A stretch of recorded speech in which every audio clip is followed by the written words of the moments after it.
வாங்க இன்றைய வீடியோவில் காவடி சிந்தினுடைய தந்தையான அண்ணாமலையாரை பற்றி பார்ப்போம். 19ஆம் நூற்றாண்டைச் சேர்ந்த சென்னிக்குளம் அண்ணாமலையார் பாடிய காவடி சிந்து அருணகிரியாரின் திருப்புகழ் தாக்குதலால் விளைந்த சிறந்த சந்த இலக்கியமாகும். இப்பாடலின் மெட்டு அண்ணாமலையாராலேயே அமைக்கப்பட்டதாகும்.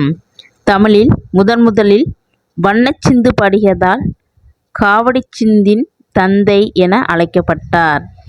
18 வயதிலேயே ஊற்றுமலைக்கு சென்று அங்கு குரு நிலத்தலைவராக இருந்த இருதாலய மருதப்ப தேவரின் அரசவை புலவராகவும் இருந்தார்.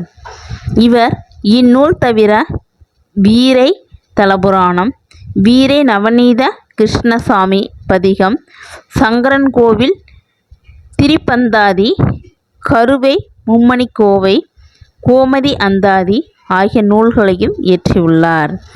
நன்றி, வணக்கம். நெக்ஸ்ட் வீடியோவில் பார்ப்போம். உங்களுக்கு பிடிச்சிருச்சுன்னா சப்ஸ்கிரைப் பண்ணுங்கள், லைக் பண்ணுங்கள், பெல் பட்டனை ப்ரெஸ் பண்ணுங்கள்.